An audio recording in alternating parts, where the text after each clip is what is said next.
વિડીયોમાં આપણે એ જોયું કે એસિડિટી કઈ રીતે થાય છે અને એના કયા કારણો હોઈ શકે છે. આજે આપણે વાત કરીશું કે કયા લોકોમાં એસિડિટી થવાના ચાન્સીસ વધારે છે, કારણ કે આપણે હંમેશા વાત કરીએ છીએ કે prevention is better than cure.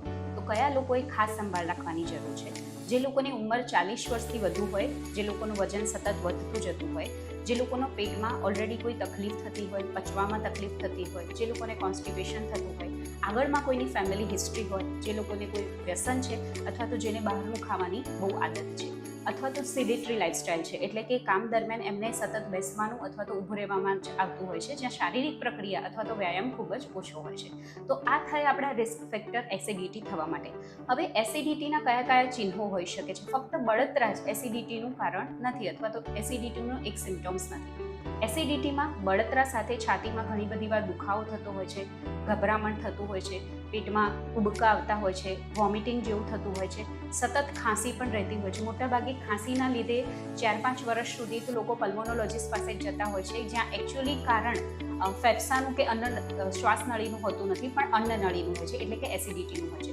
તો ગળામાં સતત બળતરા રહેવી અથવા તો નાનો કફ રહેવો, પેટમાં ઉબકા આવવા, ઉકળામણ રહેવી, પેટમાં દુખાવો થવો, ખાધા પછી પેટ ભારે ભારે લાગવું અથવા તો પેટ ફૂલી જવું, આ બધા એસિડિટીના સિમ્ટમ્સ હોઈ શકે છે.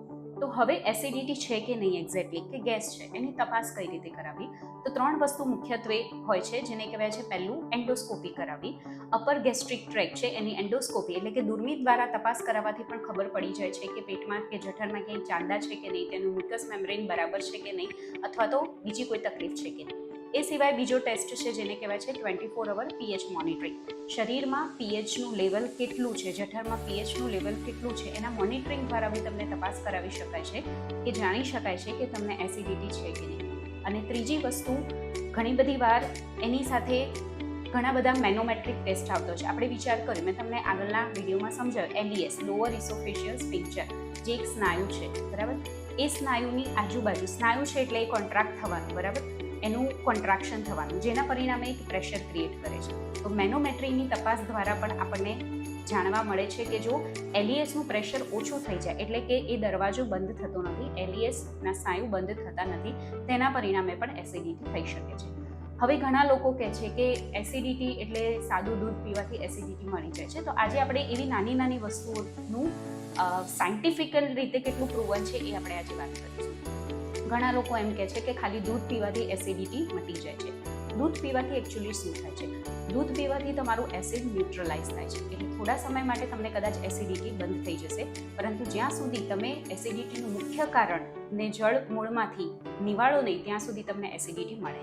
તો દૂધ એ કોઈ ઓપ્શન નથી, દૂધ એ પરમેનન્ટ ઇલાજ નથી, એ ખાલી ઓપ્શન છે કે તાત્કાલિક ધોરણે જો તમને એસિડિટી થતી હોય તો એને તમે અટકાવી શકાય છે. બીજી એક વસ્તુ તમને કદાચ જાણતા નવાઈ લાગશે કે થોડા સમય માટે દૂધ એસિડને ન્યુટ્રલાઇઝ કરી શકે છે, પણ દૂધ પણ શરીરમાં પાચન કરવા માટે થોડું ડિફિકલ્ટ છે, કઠિન છે.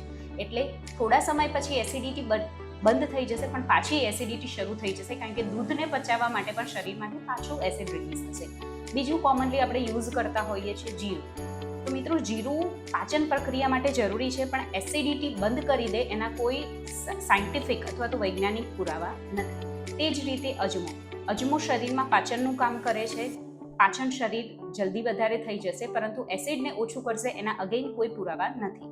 વરિયાળી, મોટાભાગના લોકો વરિયાળીનું પાણી પીતા હોય છે, તો વરિયાળીમાં સુગંધિત તત્વો હોય છે, જેથી કરીને મોઢામાં રહેલી દુર્ગંધને અથવા તો તમારા જઠરને ઉત્તેજિત કરશે પાચન કરવા માટે, પણ અગેન એ એસિડિટી વધારી શકે છે. ઘણા લોકો એવું કહેતા હોય છે કેળા ખાવાથી પણ સારું લાગે, ઓટ્સ ખાવાથી પણ સારું લાગે, પણ જ્યાં સુધી એસિડિટીનું મુખ્ય કારણ તમે જડમૂળમાંથી નાબૂદ નહીં કરો ત્યાં સુધી તમને એસિડિટી મળતી નથી. તો કઈ વસ્તુનું ધ્યાન રાખવું અથવા તો કયો ખોરાક ખાવો?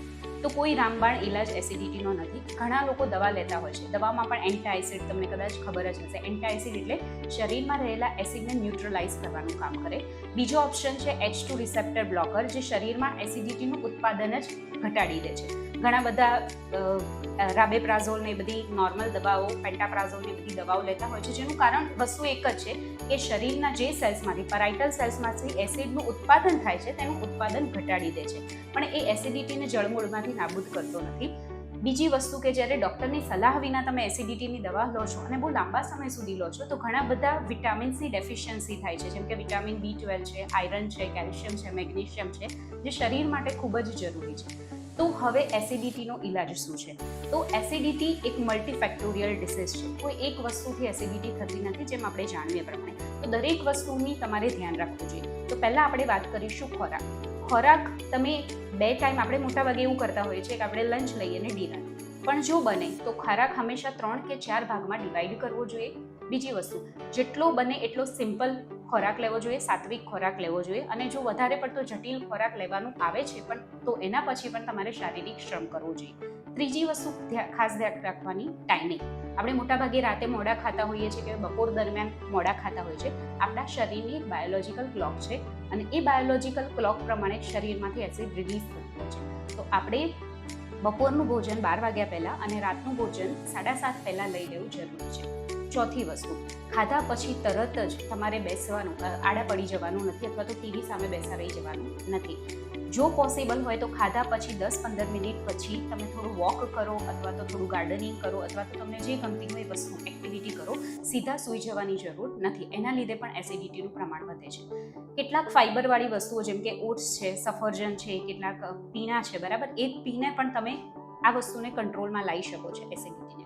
બીજી વસ્તુ, શું કસરતનો કોઈ એસિડિટીમાં રોલ છે? તો તમને કદાચ જાણતા નવાઈ લાગશે કે કસરત અને વ્યાયામ કરવાથી બી એસિડિટીને જળમૂળવાદીથી નાબૂદ કરી શકાય છે. જેમ કે ડાયાફ્રેગમેટિક બ્રીધિંગ એક્સરસાઇઝ, શ્વાસની સ્પેશિયલ પ્રકારની એક્સરસાઇઝ કરવાથી LES, જેની આપણે વાત કરી કે LESના સ્નાયુઓ ઢીલા પડી જાય છે, તેની કાર્યક્ષમતા વધે છે અને પરિણામે એસિડ રિફ્લક્સ થતું નથી. એ સિવાય પણ જો તમે તમારું વજન કસરતથી 7થી 10% જેટલું ઘટાડી દે તો પણ પેટ પર પ્રેશર આવતું નથી, જેના પરિણામે એસિડ ઉપરની તરફ એટલે કે અન્નનળીમાં આવતું નથી. એ સિવાય ઘણી બધી ટેકનિક્સ છે, જેમ કે યોગા છે, પ્રાણાયામ છે, એ બધું પણ કરવાથી શરીરનું વજન નિયંત્રિત રહે છે અને પાચન ક્રિયા પણ સારી રહે છે. ઘણી બધી વસ્તુઓની આજે આપણે વાત કરી, તો એ જ પ્રમાણે એસિડિટી મલ્ટીફેક્ટોરિયલ છે. કોઈ એક વસ્તુ કરવાથી કશું થશે નહીં. તમારી જીવનશૈલીમાં પરમેનન્ટ જો પરિવર્તન લાવશો તો જ તમે એસિડિટીને નાબૂદ કરી શકશો.